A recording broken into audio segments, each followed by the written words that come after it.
The great Chinese chairman Mao Tse-tung once declared the death of 300 million of his own people would be a price worth paying. He was basically saying, I can lose half of my people to get what I want. I'm ready to take that risk. That's a brutal, callous way of thinking. Ultimately, his heartless political regime oversees the slaughter of millions. Violence works, and it works through power. He was convinced that politics had to be violent. This is the story of a sadistic autocrat addicted to brutality. From his communist roots, through his reign of cruelty and revenge. Mao was in the league of Hitler and Stalin. Even after his death, the fear Mao instilled keeps him revered to this day.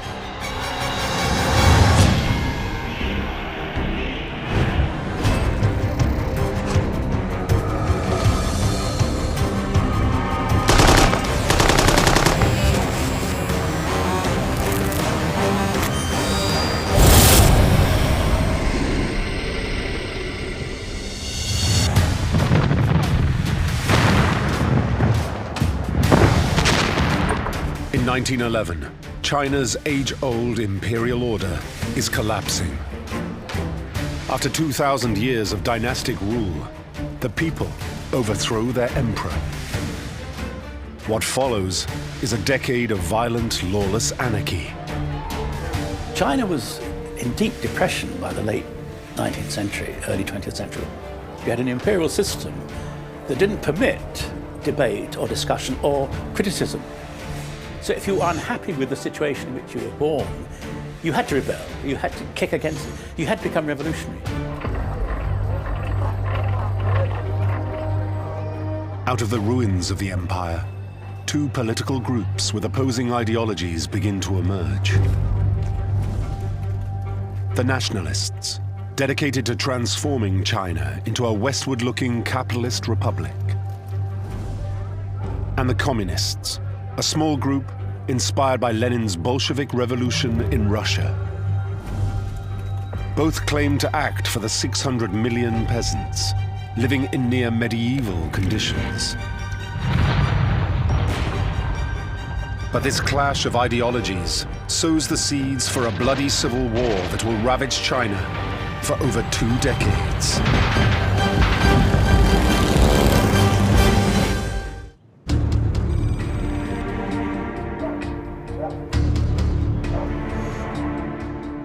A young farmer's son, Mao Tse-tung, experiences firsthand both the hardships of imperial rule and the ruthlessness with which the army executes rebelling peasants.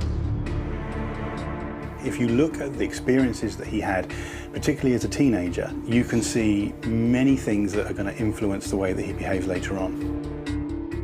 Against this bloody backdrop, Mao grows into an angry rebel, looking for a cause. Keen to be considered an intellectual, he reads translations of European philosophy. But when in 1917, at the age of 24, he finds Marxist literature, it strikes a chord. Where he read the manifesto, the Communist Manifesto, and he read in it the perfect description of why China was humiliated in the way that it was. Mao picks up on that, and from then on is a committed communist.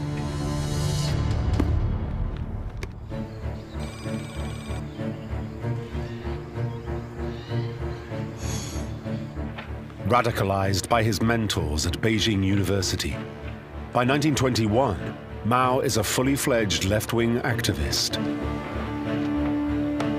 He is convinced communism is the only route to a successful revolution, because the party has powerful friends. It wasn't his sympathy for Chinese peasants that made him a communist. Mao spotted one most important thing, that is, China's most powerful neighbor, Russia, was determined to put Chinese Communist Party in power. So in 1922, Just 1 year after its official inception, Mao joins the fledgling Chinese Communist Party. He believes only they have the ruthlessness necessary to seize power, and he is intent on being on the winning side.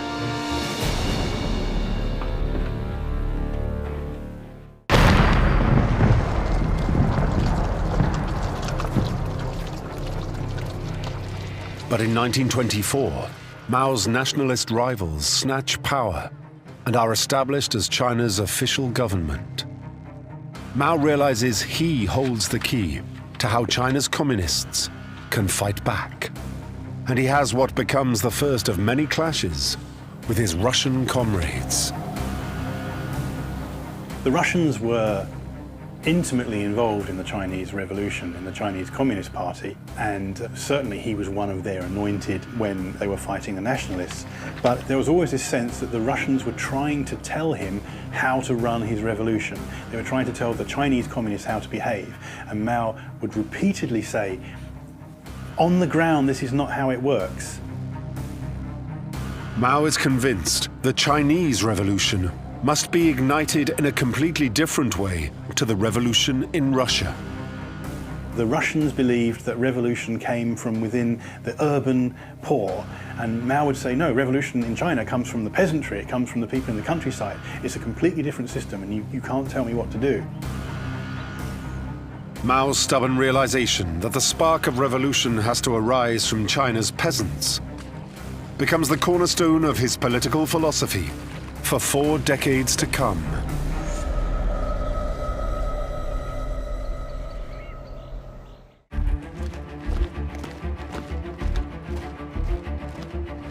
Over the next few years, as the communists focus on building their numbers, Mao's attention is on climbing the ladder. In 1927, party superiors give the now 34-year-old Mao a grand title: Commander-in-Chief of the Red Army. In reality, it's a small ragtag militia. Mao's task: to lead them out to the villages, to stir up revolution. For Mao Tse-tung, it's a life-changing experience.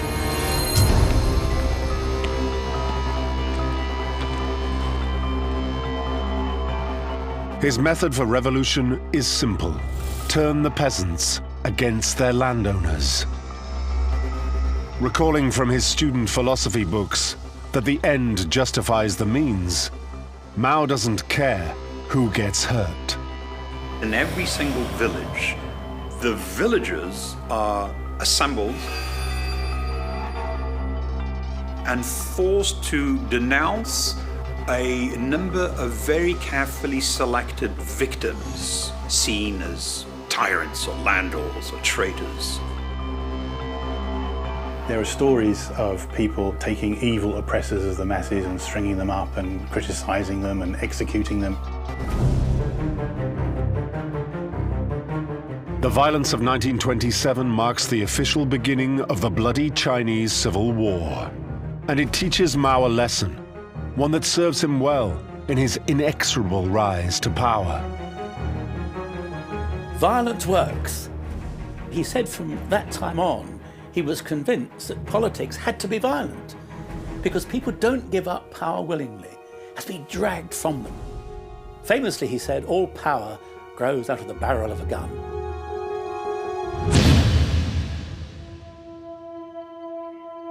This brutality has a personal effect on Mao that is positively perverse.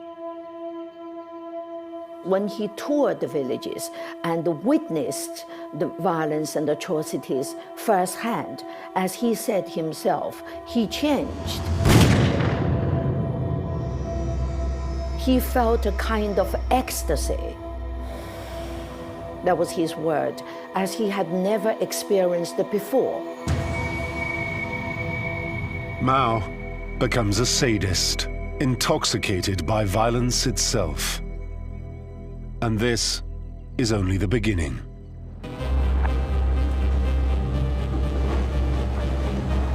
Within the Chinese Communist Party, Mao's talents are recognized. His career takes off. but far away from the war's front line. The leading of the army was left in the hands of others, and Mao found himself with this political role, with the role of a political commissar. A commissar is a political fixer, responsible for enforcing right thinking in the party's rank and file. This role teaches him another crucial lesson. Controlling what people think can make you supremely powerful. He was already developing a personality cult. People were already talking about Mao Zedong thought, about him as some kind of philosophical leader of the Communist Party. Appointing himself supreme authority on communist thought is a critical position that Mao leverages on his masterly rise to supremacy. His move to the top is accelerated further when outsiders take advantage of the political chaos in China.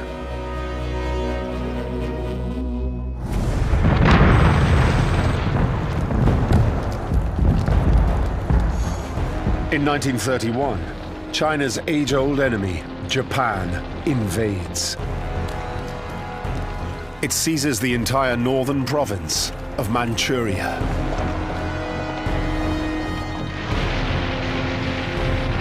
The nationalist government puts up a fight, but it's not enough.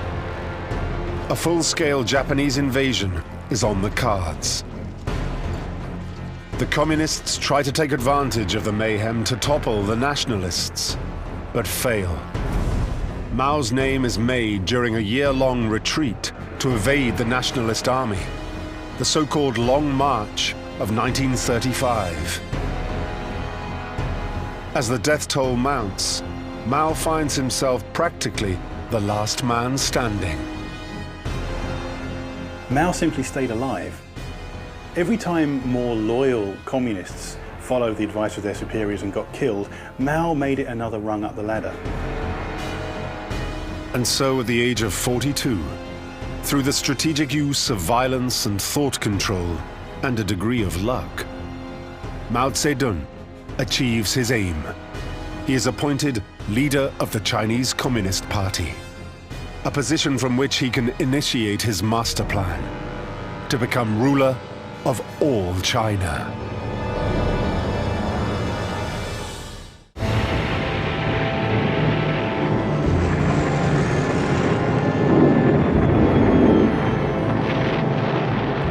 By early 1937, Mao Zedong's communists are under attack from both the Chinese nationalists, led by the pro-Western General Chiang Kai-shek, and the Japanese invaders looking to crush an unstable nation.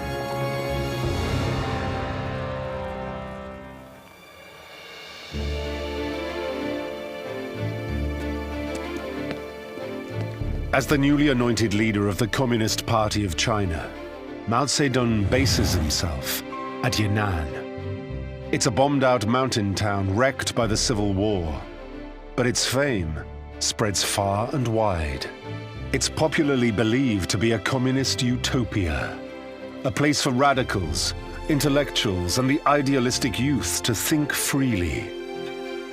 They were teenagers, and of course they thought communism was for equality. For a decade, they've been flocking there, all in the cause of liberating China.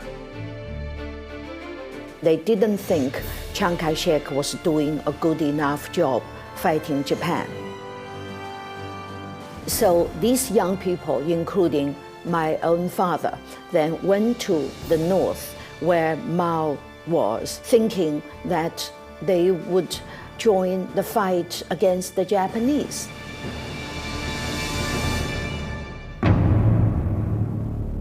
But Mao has other plans for them. His intention is to turn the Yan'an communist faithful into a force that is utterly obedient to him, and that will take him to power. He actually saw Japanese invasion and the war as an opportunity to destroy Chiang Kai-shek's state, to enable him to seize power after the war was over. To do this, he takes the lessons in violence and manipulation he learns as a younger man and enhances them into a signature toolkit of terror.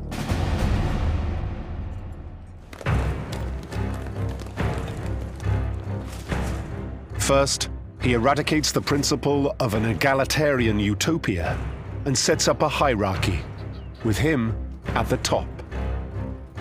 In Yan'an, there was absolutely no equality. Housing was graded, food was graded, clothes was graded. And meanwhile, Mao was able to wear the sort of fine cotton imported from nationalist areas.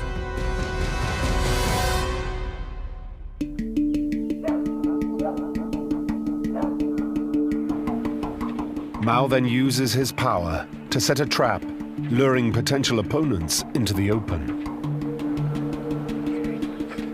Mao starts to suggest that people could criticize him openly. Let's have a debate about this. Let's contradict each other. Let's struggle together to work out what is best for us. One group takes their complaints to a man they nominate as their representative. Wang Shiwei, a writer. Wang Shiwei was their hero. He spoke their disillusionment with communism.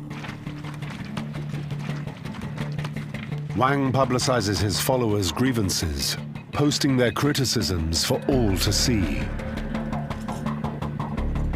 Mao went to see Wang Shiwei's posters and saw how crowds of people regarded Wang Shiwei as their hero.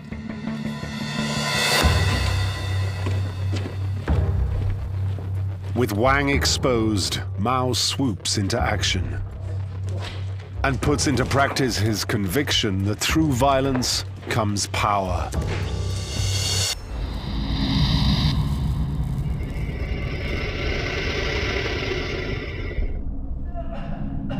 Mao subjects Wang Shiwei to a uniquely excruciating method of knee breaking, the so-called tiger bench. Of all the instruments of torture available, it's Mao's personal favorite. Using torture, Mao can get Wang Shiwei to say anything. He makes a false confession that he is a nationalist spy. What's more, he is forced to implicate innocent comrades, though nothing he says will prevent his execution. Because Mao is determined to send a message. If you don't think the way Mao wants you to think, you will die.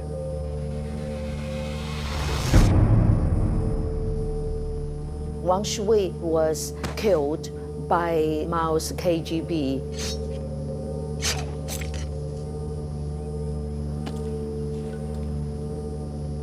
That had a really devastating effect on these young people.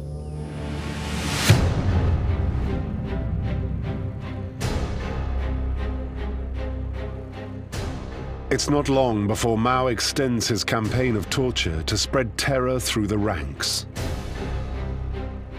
He develops this powerful dramatic instinct that if you're going to do something, let it be done on as big a scale as you can so that others learn and profit from it, or learn and are frightened by it. But he's careful never to get his hands dirty. Mao is always a shadowy figure at the back. I don't think you'll find any evidence of Mao pulling any triggers or actively hanging anybody. Violence was something that he got other people to do for him, and this would escalate throughout his life.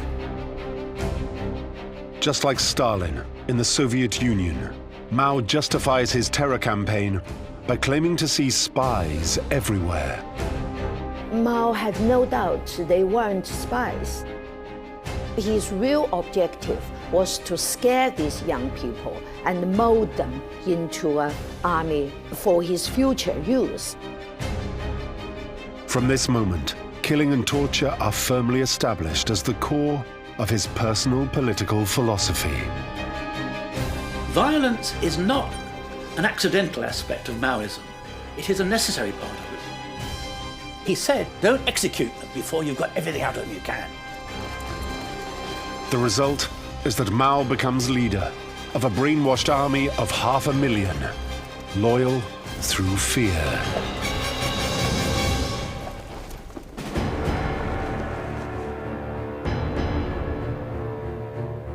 By 1945, China has been under siege by the Japanese for 8 years. With millions homeless, China is on its knees and ripe for revolution. The time is right for Mao to make his move. Mao comes down from the hills of Yan'an. His army swells to 3 million, brandishing military hardware provided by communist ally Stalin.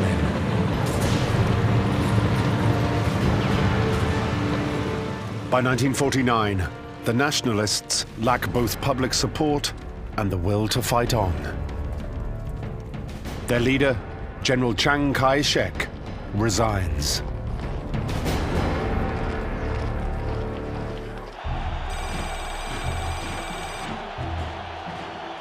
Just days later, Mao Tse-tung announces he is the supreme leader of 600 million people.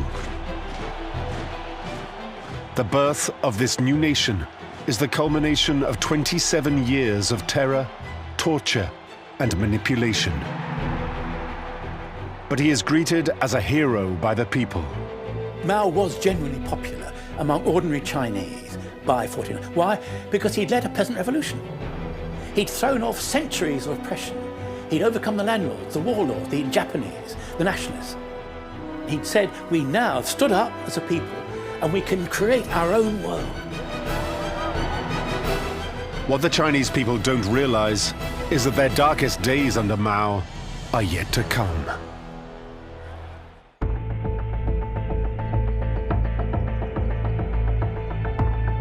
By 1950, under Chairman Mao Zedong's new communist regime, China is still desperately poor, recovering from 3 decades of bloody war and revolution. As supreme leader, Mao proclaims industrialization on a massive scale is the key to transforming his nation into an economic superpower. And he's going to achieve this virtually overnight, no matter the human cost.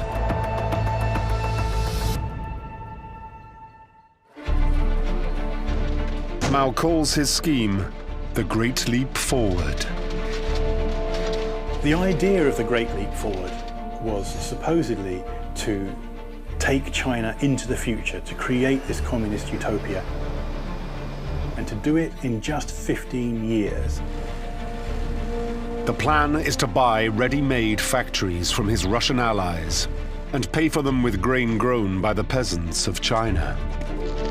Mao had this dream even before he conquered China.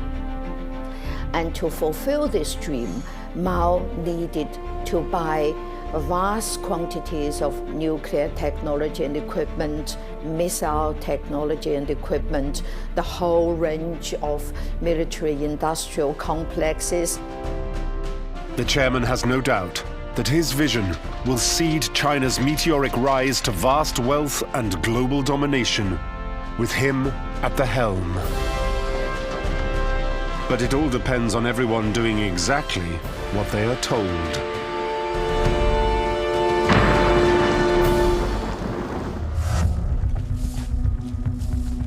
Mao starts by outlawing private enterprise in the countryside. Every scrap of grain will now be owned by the state. The grain goes straight from the fields into state granaries. No private market, no private trading. Then he strips his peasants of all their possessions, ordering them to live and work on vast collective farms. Collectivization really is nothing but stripping people from their every little bit of private property. The houses are confiscated. Tools, pots, pans, utensils become collective. Livestock is collectivized. Mao sets impossibly high production targets for these collective farms. And the peasants are told they won't receive food rations if they don't hit their quotas. Quite literally, people who are unable to work are starved to death. This includes children, pregnant women, the elderly. All of them are cut off from the food supply.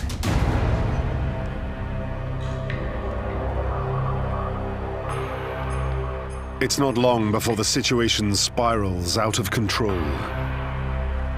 The starving people grow weaker and progressively unable to work. So instead of leading to a great leap forward, it results in an absolute disaster. Across the country, millions starve to death as food production collapses.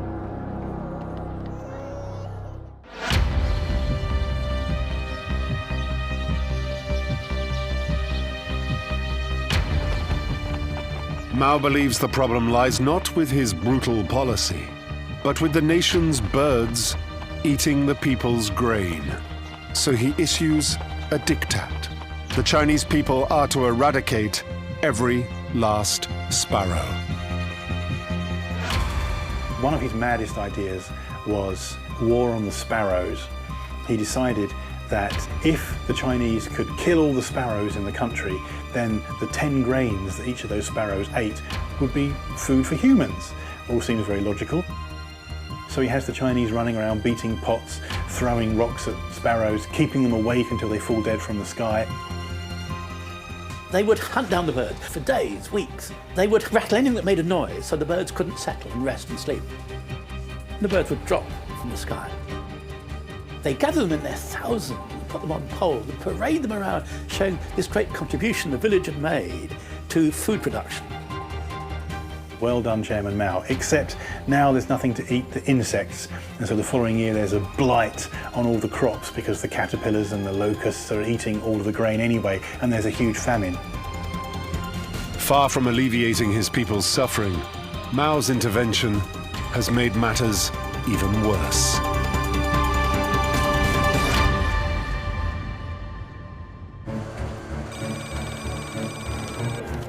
In Beijing, the story being told is very different. The Communist Party propaganda machine portrays the chairman's great leap forward as a dazzling success. Even senior party members have little idea of the reality of the famine. But one man for certain knows the truth. There is report after report with extremely detailed information about the famine that lands on the desks of the top leadership. The reports prove Mao is well aware of the deaths of millions of his people. To him, it is simply a price worth paying.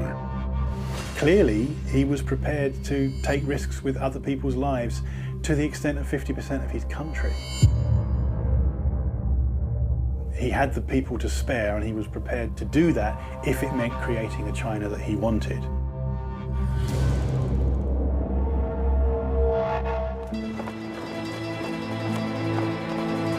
By the spring of 1959, the truth starts to leak out. 14 million dead people can't be hidden. Yet rather than stem the tide of famine, Mao plans to extend his great leap forward even further. Within the senior ranks of the Communist Party, there are mutterings about his leadership.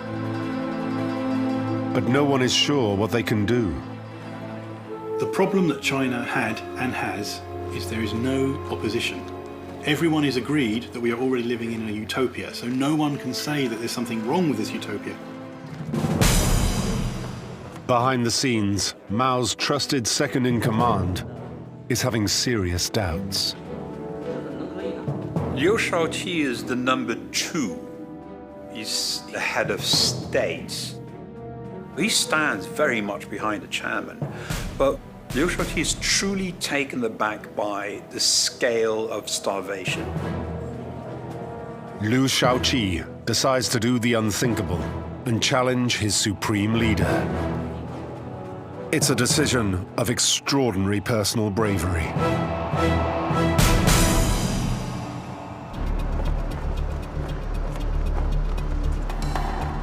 In July 1959, Mao holds a Communist Party conference to rubber stamp the expansion of his great leap forward. What happens next takes everyone by surprise. Liu made the most courageous act in his life. Basically, he said there was a great famine and it was a human mistake, and we must stop it. To say that it's a man-made disaster is actually a direct attack against the whole vision proposed by Mao with the Great Leap Forward. And that really is breaking a taboo.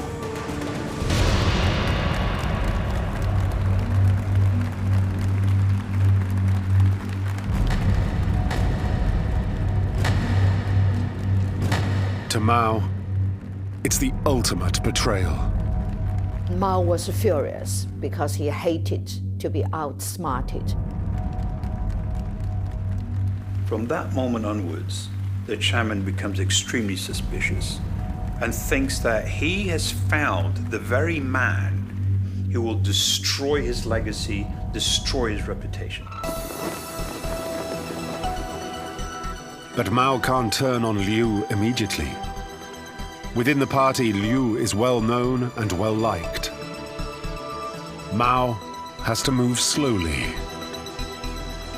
Now, Mao was wise enough still to know that Liu was still very useful as an administrator. So he keeps him on, but he is a marked man from then on.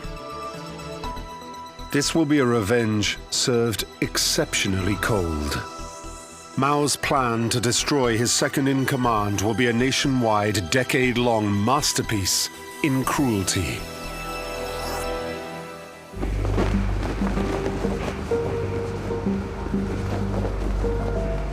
By 1965, the 71-year-old Chairman Mao has been supreme leader of China for 16 years.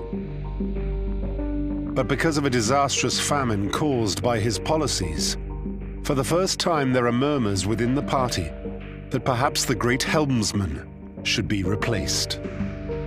Rather than wait for his enemies to come at him, Mao decides to seize the initiative. He was determined to remind people that, in his words, a revolution is not a dinner party. We are going to have to break some heads. We are going to have to be very tough on ourselves in not succumbing to the temptations of what he called the capitalist road. Mao's plan is for a revolution every bit as devastating as the first, but even more sinister in its execution. A cultural revolution. Mao proposes to purge the country of bourgeois thoughts he claims linger in the older generation. Just as at Yan'an, he wants all 600 million Chinese to practice true communist right thinking. And again, he will be the only person to dictate what this right thinking is.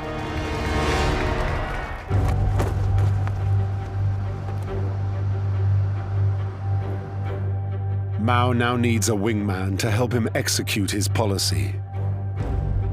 With a great leap forward, Mao makes the mistake of trusting his party deputies. He does not intend to repeat that mistake. This time he turns to the one person he can trust absolutely, his wife Jiang Qing, Madame Mao. Jiang Qing is an actress from Shanghai who becomes Mao's lover during the Yan'an decade of terror in the 1940s. As Mao rose through the party, Jiang Qing adopted a role as a kind of cultural secretary. She began to initiate cultural policies. She began to say what plays were worth performing and what films were worth performing, and she started to enact an increasingly invasive role. As she got older, she became increasingly neurotic, but no one dared argue with her. She described herself as Mao's dog when he said, "Bite, I bit," but the others called her the white-boned demon. Together, Mao and Madame Mao make a formidable and untouchable pair.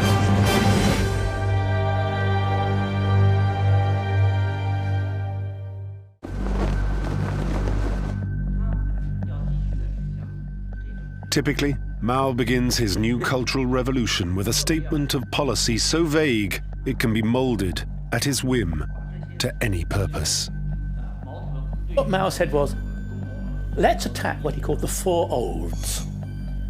Old ideas, old ways, old customs, old pursuits. Now that covered everything.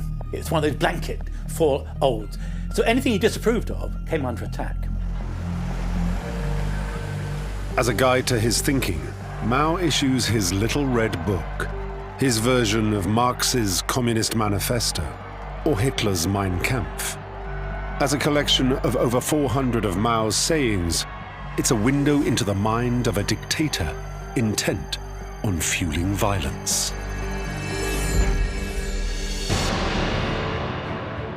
War is the continuation of politics. War is the highest form of struggle. It is up to us to organize the people. Where the broom does not reach, the dust will not vanish of itself. Let us hold the banner high and march ahead along the path, crimson with our blood. At over 1 billion copies, the Little Red Book is one of the most printed books in history. Mao's aim is mind capture of those he can mold most easily, the young. And this becomes much more important later on when you have an entire generation who is raised on the thoughts of Mao Zedong.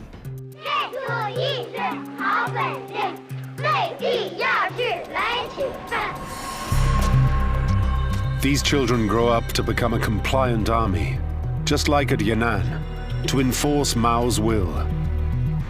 His notorious Red Guards. Now his delight in violence and chaos takes a sick twist. He incites this teen army to rise up and slaughter their elders. He does a very clever thing psychologically. He calls on the young. You are China. You are the future. Young people rise up, purify our society from all those corrupting elements. This was Mao's standard procedure. When he wanted to do something, he always created terror. Mao's first target is carefully chosen. The Red Guard youths turn on their teachers.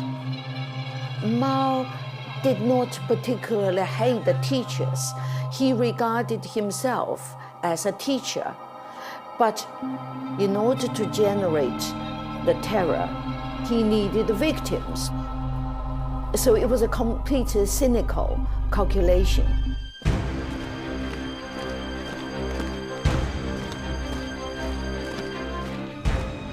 Thousands of teachers are assaulted. In Beijing alone, hundreds are murdered. In my school, there was tremendous violence. My headmaster couldn't stand it, and he was trying to commit suicide by slashing his neck. A gardener in the school, he had been a nationalist officer, so he was singled out and beaten to death. The Red Guard's ranks swell to millions. They run riot on a rampage of vandalism and slaughter. Soon, nothing is off limits.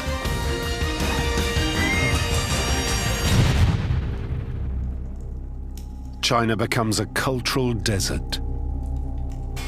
Art, books, music, anything with even faintly Western cultural influences are banned or destroyed.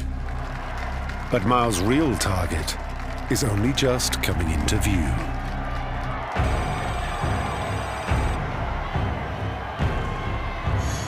In the fall of 1967, Mao orders his Red Guards to extend their reign of terror to his rivals in the Communist Party. It's Mao's way of settling scores. The metaphor of surgery was used. You've got to cut out the cancer in order for the body politic to recover. So violence is not simply a means to an end, it's an absolute requirement in any revolutionary situation. Violence is a definition of revolution. Hundreds of thousands of party officials are sent to labor camps, driven to suicide, imprisoned, or simply murdered.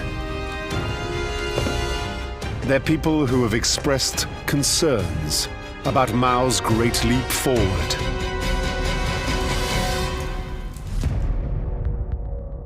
Only now can he move in on his primary target, his second-in-command, Liu Shaoqi.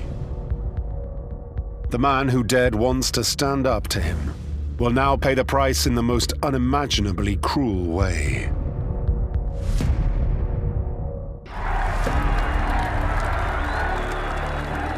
In 1968, Communist Chairman Mao Tse-tung's Cultural Revolution, intended to crush all those who dare oppose him in China, is reaching its endgame. He is more determined than ever to hang on to power.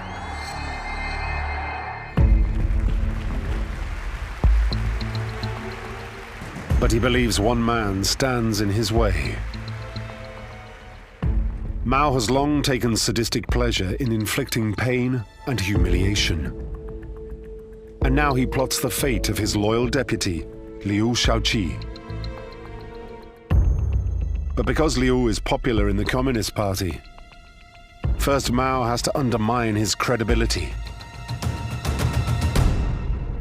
Nobody would have any sympathy for him if he spelled out the real reason why he hated Liu Shaoqi. So he had to create all sorts of accusations, like Liu had been a traitor, had betrayed the party, and so on. The state propaganda machine obediently whirs into action. Practically overnight, Liu's reputation is destroyed. Next comes the humiliation.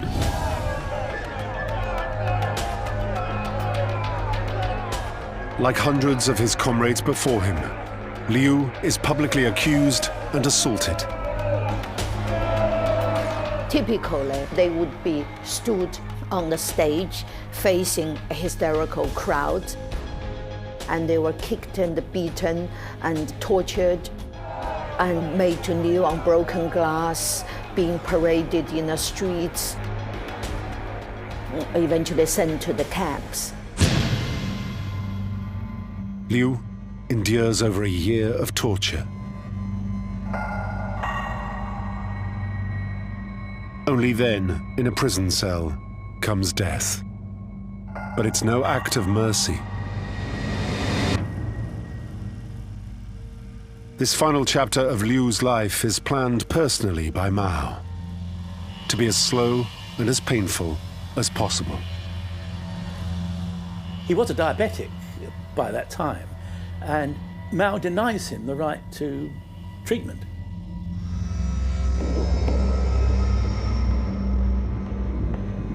It said he died lying on a prison cell, lying in his own filth.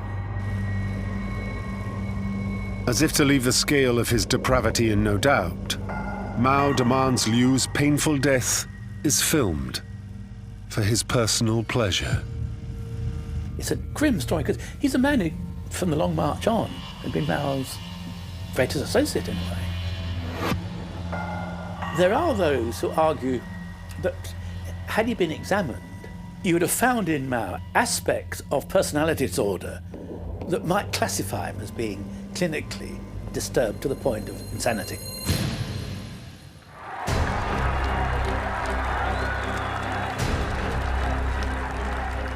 Mao's Cultural Revolution, instigated to wreak vengeance on his rivals, real and imagined, lasts a decade. In all, 2 million of China's best educated people are murdered. Millions more sent to labor camps. Far from creating a utopian society, Mao has made one based on terror. Mao didn't try to build a nation, and Mao destroyed the nation. He didn't unify China. He was not a builder, he was a destroyer. Mao's legacy of needless deaths is so great in number, the total may never be known. Exact figures we can never have. I mean, I've seen 40 million quoted and justified. I mean, customarily we say that in the league tables of horror, he comes top.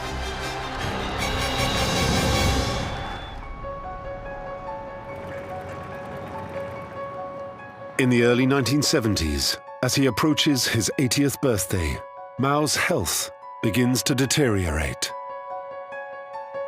We met people like Nixon in '72 and others later, and they said that he was still very conscious then and very alert. Didn't speak easily, but could understand and could respond through interpreters. But that decreases, that capacity decreases. In 1974, Mao is silenced by a degenerative condition that makes him unintelligible to all but his personal nurse. Yet the fear he has instilled into his party means even when he is incapable of leading, he remains untouchable. He lost the power of speech for the last 2 years. He burbled. But as long as he was alive and moving, of course, nobody could move against him.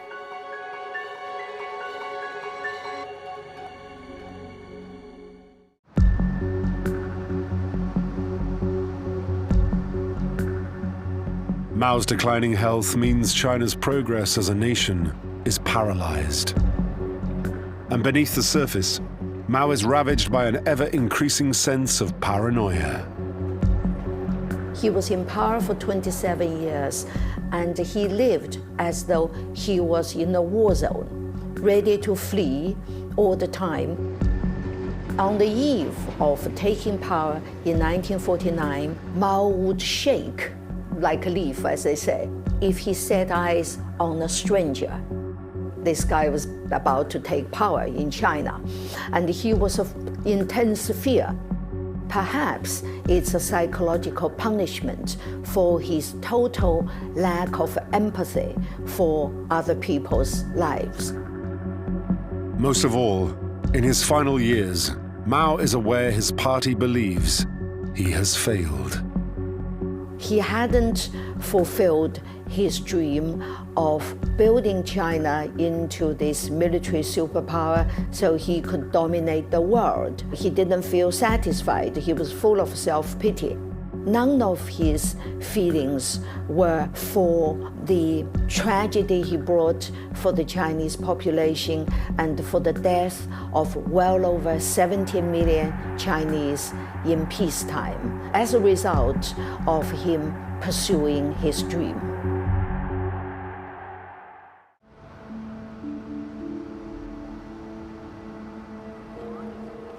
On September the 9th, 1976, after 27 years in power, Mao Zedong, supreme leader of China, dies. The Communist Party marks his passing with hysterical scenes of national mourning. Yet after his death, Mao's ideology is almost entirely spurned. Many of those he imprisoned become the country's future leaders. Though a sadist and a despot, the equal of Stalin and Hitler, today his portrait remains everywhere. In part, it is because to admit what he really did would undermine the rule of the Communist Party. And in part, it is because, for good and ill, Mao Zedong is the father of modern China.